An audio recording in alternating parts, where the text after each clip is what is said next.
Good morning and welcome to Top Voice Tuesday. It is November 11th. It's Veterans Day. I want to be sure to say thank you for your service. Happy Veterans Day to all those who have or are serving. I'm excited to be on with Marcus Chan today. We've been looking forward to this conversation for a while to talk about probably the oldest conversation in the books, leadership. And I'm going to give you a chance, Marcus, to introduce yourself, talk about what you do. For those of you that are on the LinkedIn Live, please do let us know where you're dialing in from. Leave a question or comment. We love to get to those. For those of you that are listening on your favorite podcast platform, be sure to subscribe. Listen all the way to the end. We always talk about our newsletter and some other things that are coming for 2026. So please be sure to hang in through the rest of the conversation. So, Marcus, let's start with our question that we always start with. First of all, tell us who you are, tell us what you do, and how did you get to the top of the Top Voice Mountain? Well, first off, thanks so much for having me on, Michael. It's an absolute pleasure. I run a company called Venly Consulting, in which we work directly with sales organizations that are doing at least 10 million in sales in the direct sales org, and ultimately uncover the biggest hidden revenue leaks to scale to 9 figures plus. Now, I've run this business now for about just over 6 years now. And to answer your question, how did I get onto the LinkedIn, quote unquote, mountain, the top voice, if you will, is because I actually did a majority of my career in the trenches. So for 14 years, I started from the very bottom, was the absolute worst sales professional and almost got fired. Eventually figured out, had some success. Ended up my first 8 years getting promoted 12 times.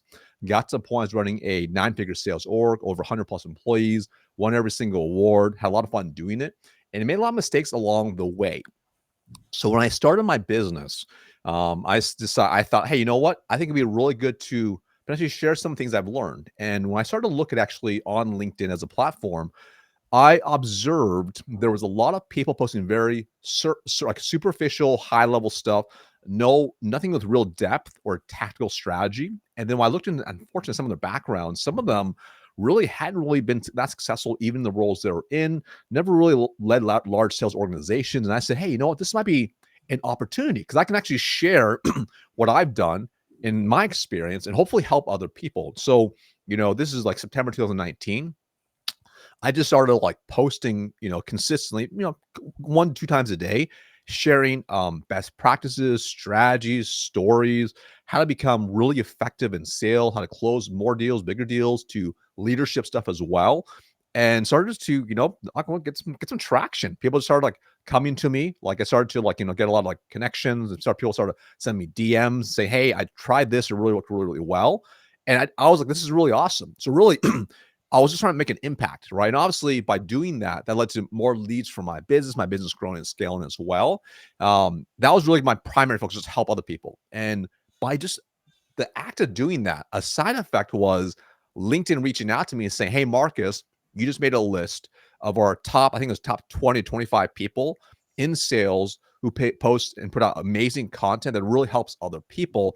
We want to tell you you're a LinkedIn top voice. And I was like, whoa, this is like kind of awesome. And this is when, at the time, this is like 2020. At the time, like they would make an announcement once a year with a whole article they posted about it in different verticals, and I was in that list. So that was really, really cool because I was back in 2020. And then since then, I've continued to put more content. My content's hopefully gotten better over time as I've gotten better and better. Just learning how to write better, how to create better videos, and all that stuff. So it's been kind of a cool journey since then. That's actually how I got to become considered a top voice. Yeah, wow, what a great! So you've been at this for a while. Mhm. Mine started in like 2021, so I was a Mhm. couple years behind you. But it's interesting. I asked everyone this question, and I think everyone shares a similar story Mhm. about I just started trying. I just started sharing. I was trying to be helpful. I was sharing what I know without any expectation of a Mhm. return, maybe being a little bit provocative. That Mhm. was my goal Mhm. in the world of change and change management. I Mhm. I, I sort of decided, hey, I'm going to drive a hole right through the middle of this conversation and say the quiet part out loud. I think the algorithm really liked that, at least at the time. Mhm. So, how have you evolved your strategy around content? Like, what do? You Mhm. do a lot of video? Do you do a lot of long form stuff? How do you think about that now? Really good question. It's gotten a little more, I'll say sophisticated, but it's probably not the right word. It's just that, now I'm really fortunate. So, 6 years in, at the time, I did everything. So I was a solopreneur, just doing like literally everything from video, editing, creating things, posting it, scheduling all that stuff. So now I have a team behind me that helps me do a lot of the post stuff. So I can be essentially the main brain, if you will, and I can provide them the raw assets and they can create carousels, videos, etc. as part of the strategy. Now, the core of the overall strategy is really simple. So typically we have one pillar piece of content. So, and that's usually gonna be a long form piece of content. So in my world, I prefer video because I can go on camera and just riff about any topic regarding sales leadership for like hours if I want to.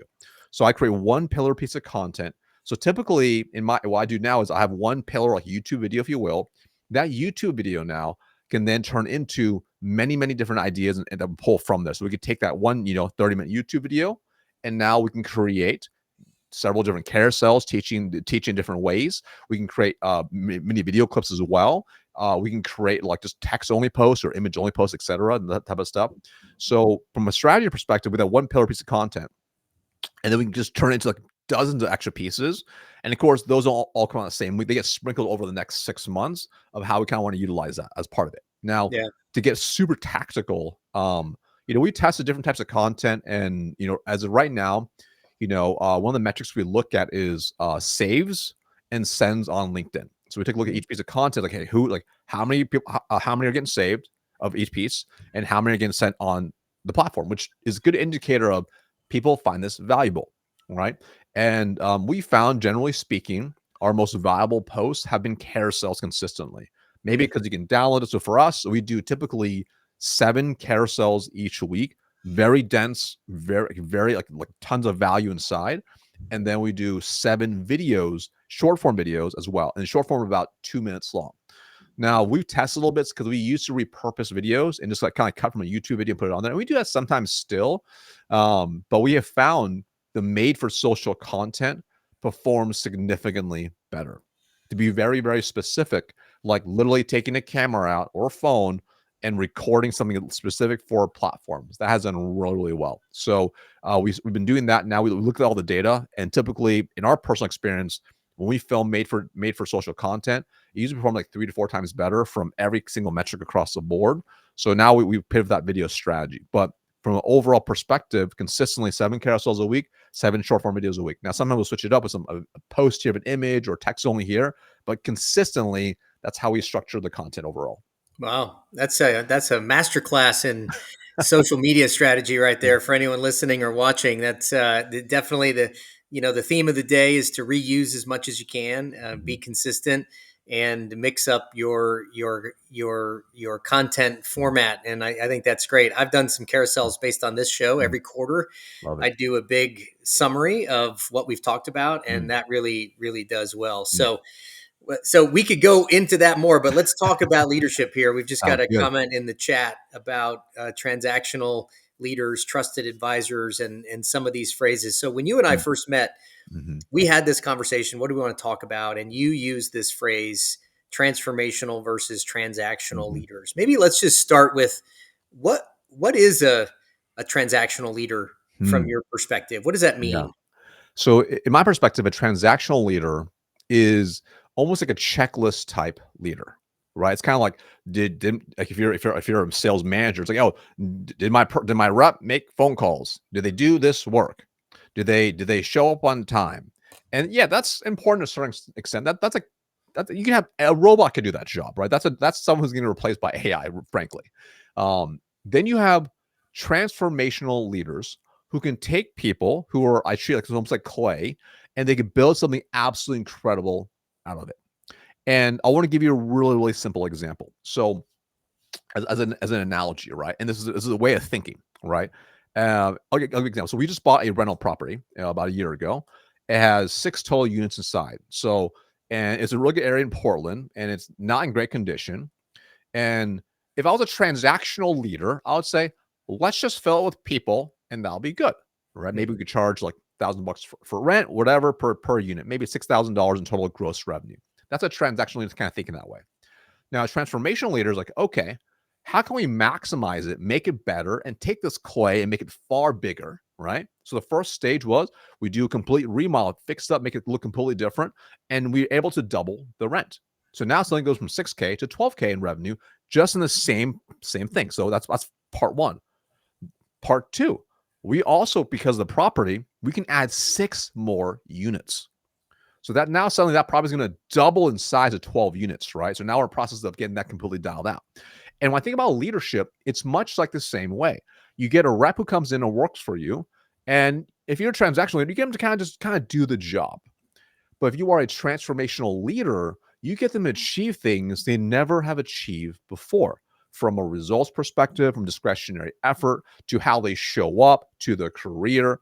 So it's a way of thinking that then trickles down to what they do on a day to day. So if you have only built mediocre teams and never wonder why aren't my teams consistently crushing and blowing out of the water and doing way more than everything? Why don't they the benchmark? Chances are pretty good your leadership style might be more transactional versus transformational. Yeah. I love that example. It's about seeing the potential in That's right. yourself and others. As you said that, there's a great quote. It's actually in my book. I've used it several times. Now I'm going to figure out if it was Michelangelo or Da Vinci. I can't remember now. I think it was Da Vinci, which is that the sculpture is already inside Mhm. of the stone. It's your job to bring it out. I And I love think that. that's the description that you're providing. And so Mhm. I just had a client conversation this morning. We're doing a little interview. We've got a workshop next week. And he said something. He goes, I don't see people showing up every day with a desire to do more than the minimum.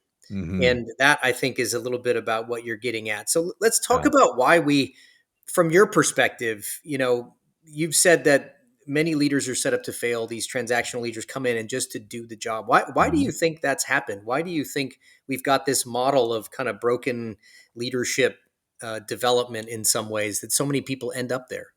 Well, and I think back, and I think it's a systemic issue first off, across the board, um, at a lot of companies, and it makes me think a lot of really my first sales leadership role, right? So I go from being a really good individual contributor, really great results. I'm consistently number one, and I get tapped on the shoulder, and my boss is Marcus. I want you to interview. I want you to take over a sales team, and I'm like, great, that sounds great. And there's no training, there's no onboarding. It's like, here's your team, good luck. So what happens is, like, as a rep, me personally, I would micromanage the crap out of myself. Like, I was very meticulous and very particular about how I did everything. So I just did the same thing to my team. And it turns out that's really bad leadership. And I realized, like, the skills that made me really great as an individual contributor are completely different as a sales leader or a leader in general. And I think I see this across the board for so many companies. They do the same thing, which is like, hey, you're really good as an individual contributor in any role. Now you're going to lead people. You can be a great engineer. Oh, you know what? Now you're going to lead a team of engineers. But again, being being able to do the work is wildly different than leadership. And I see this across the board as like a repeat cycle. So even if they change companies, maybe they go into a leadership role in another company, they still have those bad habits. And it just never really goes away. And the unicorns, the ones who get promoted and ultimately run large organizations, generally speaking, they have kind of figured out a way to, like, kind of understand, okay, I need to lead through my people, and they become better over time. It's not every single time, because sometimes you still have really high up leaders who are very transactional, but generally speaking, those who have potential high upside, they understand the more I can maximize my people, get the most out of them. Yeah. Those are the ones who lead in a very transformational way. But it's because they're just not trained properly, and they usually don't have the self-awareness or the coaching to get to that point where they realize, wow, what I'm doing is actually leading to my own issues. So for instance, a lot of times, I'll give you an example, a lot of sales leaders, they just say turnover, Michael, is just part of the job. So, like, yeah, it's okay if we have 50% turnover as a sales org. That's normal. Sales always has high turnover. Generally speaking, yes, that is a case. But if you take a step back, even from a numbers perspective, and you realize every single employee costs you multiple six figures in costs as a result, then you should be thinking, you know what? How can I minimize this burn? How can I retain my best people? We'll still have some turnover, but I'll ultimately get the most out of each person. So when you start thinking this way, you start doing different things. So for example, I took over a sales org back in like 2012, and I was a rep, went to this leadership role, and they had 50% turnover. Now at this point, I did many turnovers as a sales leader even prior to this company. I knew exactly what I had to do, right? So I did all the right things to make sure you retain the right people, clean the house a little bit, get the right people in. And we actually took turnover from 50% down to 20% in year one, right? Or when I took over a large org that was over 85 employees, they had 40% turnover. I took it down to 17% in year one. This is with the 85 plus reps. So when you understand transformation is really critical, you start doing different things. But it all started with me realizing that I was not good at leadership. I need to become more transformational to become better. So Yeah. as I became a leader, that was really critical. I started developing future leaders. I'm like, I can't let them make the same mistake I made. So that was really, really vital. But this is why, again, it's a systemic issue where we see across the board, most reps or most leaders stay transactional because they never are taught a better way. Yeah. There's a couple of things you said in there that I want to touch on, and there's a question from Nikki in the chat we'll get to in a second. There's a couple of things I think are really important. I did a post on this probably last year. One of the most difficult transitions in your career, and I think maybe in your maturity and in your life, is moving from player to coach. One of the hardest And ones. when you and Yeah. in many ways, this is an overgeneralization. Yeah. The better of a player you are, the harder that transition is, 100%. because you understand, maybe you don't even understand, but you understand your method, you understand your will, you Yeah. understand your drive, your talent, and not everyone is as talented as you. Yeah. And one of the first gaps that you experience is the frustration of people who are less talented That's right. from the person that you were. That's right. Why can't you just get this right? There's a great Mhm. story when Michael Jordan retired. And if you recall, I think it was with the Wizards, he started to do some assistant coaching. He really struggled Yeah. because he didn't understand why people couldn't be like him. Yeah. Right. And just this will and this drive. And so that's this first transition that so many people, I've seen this in the consulting world.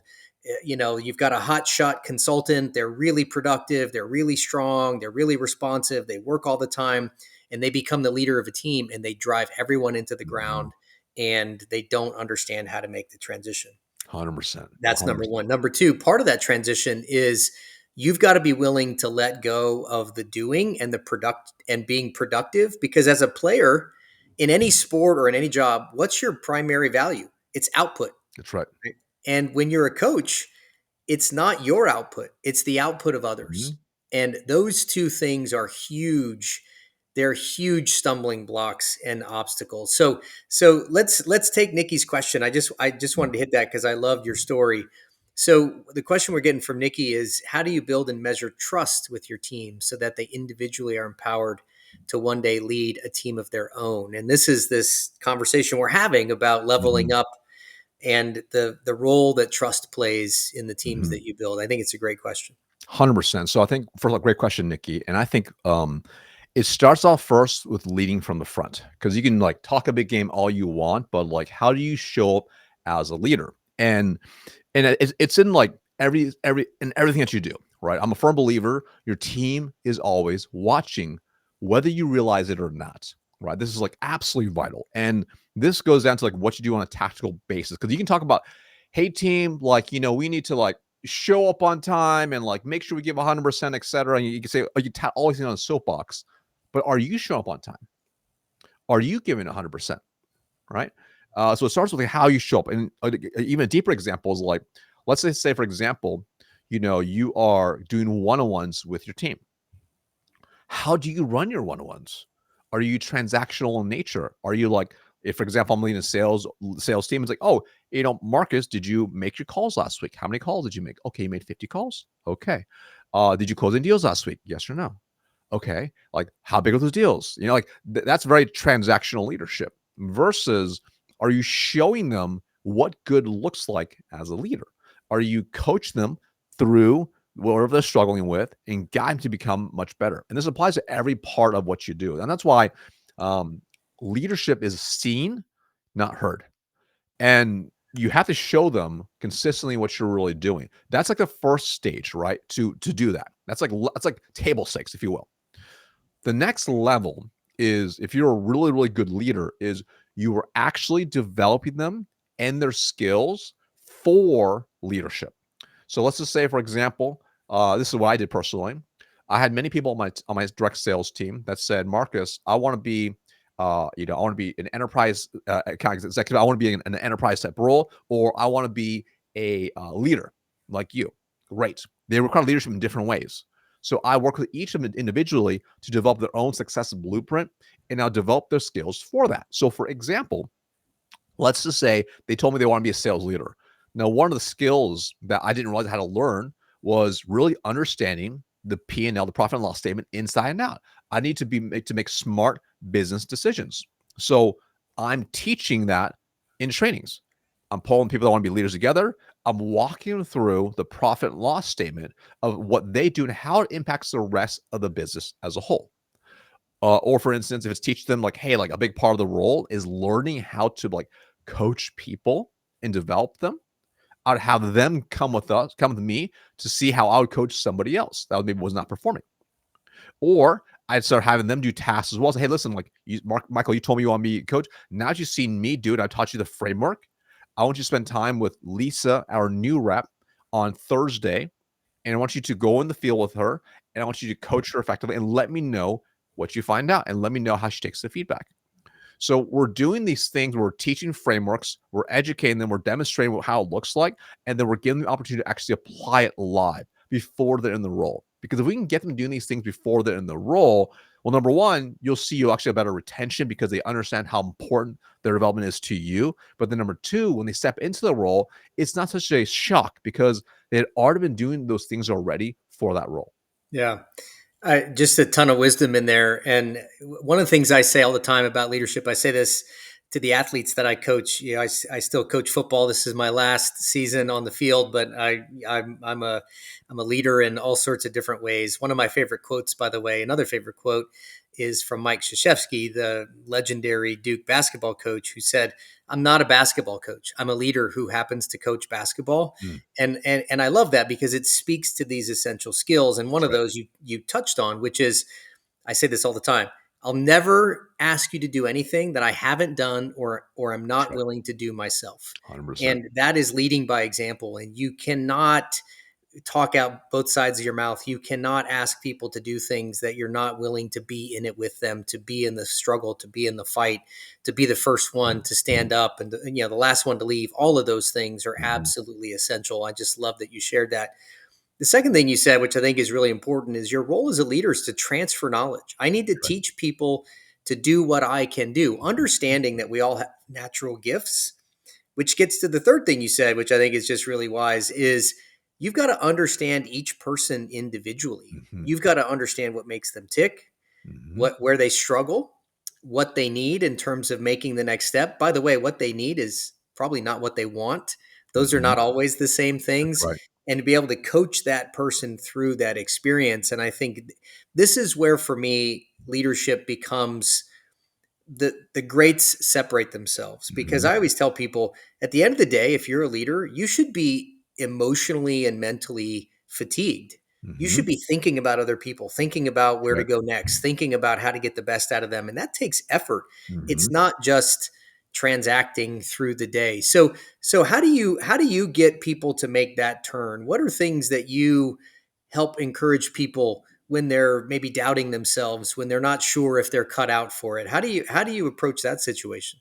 100%. So there's a few things we do, and I think, being proactive is the number one thing you can do first as a leader, right? To anticipate that, right? So, tactically, I'll give you a couple different examples that I would do. So I think number one, new hire just starts, it's brand new. I sit them down and we fill out what I call a success blueprint. So in that blueprint, they're sharing and we're writing down, we're documenting what are their key skills that they believe they have, what are the weaknesses they perceive, but also more importantly, what personally drives them? Why are they there? And I'm not looking for stuff like, hey, Marcus, I want to be a top rep. I want to make, 500K. I'm like, okay, cool, 500K. What would that mean for you personally? Right. They might say something like, well, like I want to retire my spouse, or I want to buy a new property, or I want to send my kids to private school. Okay, cool. Now we're getting a little bit deeper. So we're identifying what truly drives them. So we'll understand that bigger picture, right? It's really key. The next thing I also do as well early on is I show them the journey, meaning I tell them right now, when you start, you're what's called a enthusiastic beginner. You are pumped up. You got that rookie energy at a new company, new opportunity. You're going to work harder than you ever worked before. Then you'll get to a point where you become a disillusioned learner, where you're like, okay, this is harder than I expected. I'm not getting the results I want. I'm struggling here. And you eventually may get to the point where you are in the pit of despair, in which suddenly you're like, my results are not what I expected. This is way harder than I expected. I don't know if I can do it. You're second guessing yourself. Imposter syndrome is setting in, and it's really, really, really hard. And this is what separates the elite from the average. I call this the moment of truth. And I share like this is part of the journey. However, if you execute and you're coachable and you do what I coach you to do, you will get to the other side of that dip where you'll see relief, you'll see success, and you'll continue going. And the reality is this cycle goes up and down consistently. So you have to understand where you are in the cycle. So I help them understand this is normal and part of the journey. So as part of once they get onboarded in, I'm also doing everything to make sure they're fully set up for success. So that means a very robust onboarding, training, development, resources, coaching, support consistently all throughout as part of it, right? And then even after the onboarding, I have specific things we do as a leader to help minimize and coach them minimize any type of risk of them like, basically defaulting, if you will, to set them up for success, which is like really robust one-on-ones to coach them accordingly, getting in the field on calls with them, coach them every single week, train them even after onboarding. So this is ongoing at all times. So this keeps the bus going for all reps, regardless of tenure, right? So that way, because it's going to happen, when they hit a lull, when they deal with something challenging in their own personal life that impacts their business life, we can bring back, say, hey, listen, we talked about this. Remember, what stage in the journey are you right now? And then when they realize they're in the pit of despair, right, that moment of truth, it's like, hey, cool, let's coach through this. Because remember what's most important for you. You have this big, big goal of putting your kid in a certain private school. That's why we're working towards this.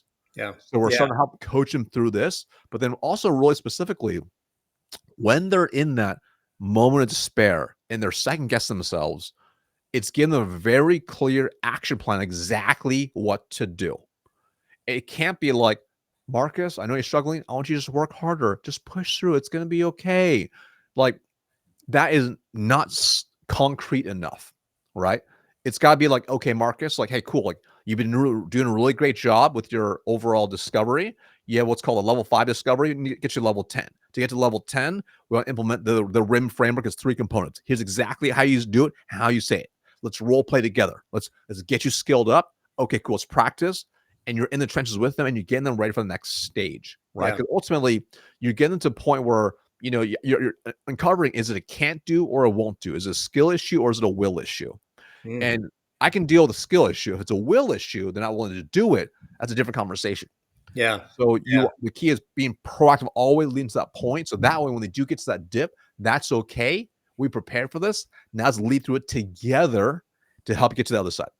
Well, I think so much wisdom in there. And by the way, nice job on the Princess Bride reference. And for those of you listening, The Pit of Despair, Yeah, one of my favorite movies of there all you time. go. Beautiful. What you're describing is the hero's journey, That's and right. we've all been on it at different points. And I think it's an essential part of leadership, which I think what you're hitting at is leadership requires both your own vulnerability as the person going through maybe that pit, as well as the leader who's mentoring or coaching or guiding to say, hey, Right. I see you. I see you're struggling. I've been there too. And I've Mhm. been in these moments. Because I think one of That's the right. things that makes leaders compelling, it's not that you're perfect. That's right. It's that other people see their imperfections in you Mhm. as well. They Mhm. know that you were there once too, and you made it out That's through a right. series of actions and through a series of steps. And I was looking at Jay's comments in the chat, and his last sentence in one of those was, the most dangerous 6 words in business are, "This is the way we've always done it." 100%. And I think it's such a great reminder from a leadership perspective that you're not just there to care for people who are going through things, but you're there to care for the business, and you're there to ask questions about, why are we doing this? Why are you going through this? What's Mhm. happening? Why? How can we do it different? How can you join me in that discovery in the next phase of the hero's journey? Mhm. Marcus, we could keep going. It's already been 30 minutes. And so I want to get to this. We've covered a lot of territory about leadership and how you think about it. I would love for you to help us maybe think about, like, what's one or two takeaways that maybe you could recommend to people who might feel like they're in a transactional leadership role right now and they Mhm. want to level up. What are one Yeah. or two things that they could do to move from a transactional to a transformational leader? Okay, so I'm going to teach a framework first, and I don't take credit for this framework. It's from a book by Paul Marciano called "Carrots and Sticks Don't Work," and it's the respect model. Have you ever heard of the respect model I've by heard of chance? it. Yep. Okay, cool. So I'm a big fan of it, right? So respect model, and I think the principle is really simple, and it's an acronym as well. But ultimately, like when people leave, typically it's like they don't really feel respected in some way, shape, or form. So if you think of the core premise of like, hey, how can we make sure we create a mutual level of respect between a leader and also maybe the employee? That goes both ways. Now to go even deeper, how do you actually do it? Right. This is where we can get a little bit tactical, where the respect stands for different things. So for example, the R is recognition. Are you recognizing them for what they're doing a great job at consistently? Right. So recognition, I think, is it costs absolutely nothing to do for the most part, right? Unless you want to spend money on it, it costs absolutely nothing to do.